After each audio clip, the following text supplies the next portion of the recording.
Hey, graphics level one.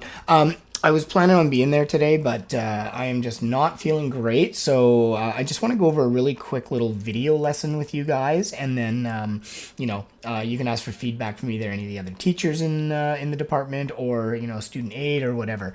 But here's the general idea. Make sure you've got your criteria open and make sure that you are looking at it all the time. Okay, it's the biggest thing that people don't do. They don't look at the criteria, and you should have this up every single day. Look at all the expectations in terms of layout, colors, content, quote. Look at all the little points that we've put together here. Look at the steps, all that stuff, and then just keep looking at examples. Now, the biggest thing that people miss on this project is they don't justify their text. And what justification means is you have all your text lined up on the left and all of your text lined up on the right. Okay, and if you look at this, pretty much all of them have that. That's what we want to see. Okay, there are posters that don't have that, but this is one of the criteria. We want to see justified text, aligned on the left, aligned on the right. So what are some general techniques to how to do that? So you've got your actual layout here with your margins. One thing I do recommend is, instead of pushing right up against the margin itself, I actually like to bring it in just a little bit like that. And the reason is that if you ever made this into a canvas, this part here would actually wrap behind. And so if your text is right up against the edge, it would look weird. So just having that little buffer there just helps a lot. Okay. So first thing I'm going to do is I'm going to select all of these lines, and I'm going to press L. And L will just automatically line up everything to the left. So that gets me right there. Now you can see it's not perfect, but it starts. I've already picked two different fonts. Okay, I've got this font here, which is called Eurostyle, and then I've got this one here, which is called Lavello Black. So I can change the colors, right? And I can change styles, but just the general idea here. How do you make it so the text both aligns on the left and right? There's two ways to do it. Number one, you can just simply resize it. Okay, so you can just kind of squeeze up there and like that. And in some cases, that will work just fine. It might actually work okay in this case. But you do want to use your space, right? You want to make sure. And I've got 6 lines here. It's not bad. 6 works. Some people have 7, some will have 8. I don't think you should have more than that. I don't think you should have less than 5. I think you'll struggle with that.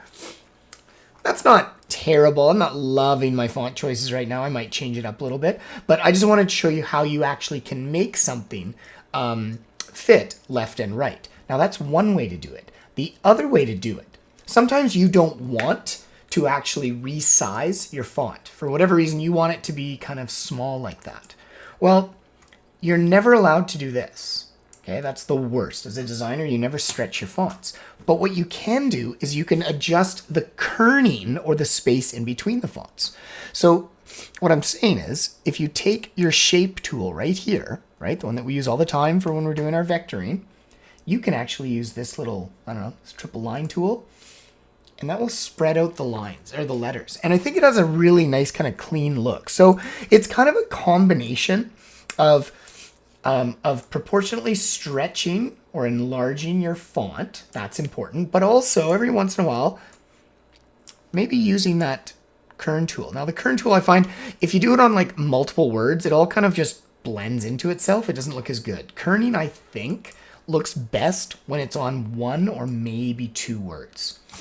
So it's just a matter of how you want to, lay it out for yourself, and you got to make sure there's room for the flourish and stuff, and maybe you need to add a new line, right? So in this case, complete, if I make complete like that,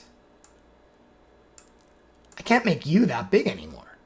I'm just going to run out of space. So in this case, the only way I can do it is actually by kerning, right? So I would take my shape tool, spread that out, and then this one here, this is a lot to stretch, but maybe do something like that, and I don't know, maybe do something different with that where it's white and it has a black stroke around it or something like that. Or actually, maybe you could even do a contour. There's lots of ideas of what you can do to make it look good. I'm not saying this is the best way or anything, but it's an idea of what you could do. But yeah, we're looking for creativity. We're looking for your ability to go in there and really lay something out in a nice creative way. Make sure the spacing between all your lines is about the same. And really, really, really focus on having left alignment and right alignment. It's called justification, and that's what we want to see in this.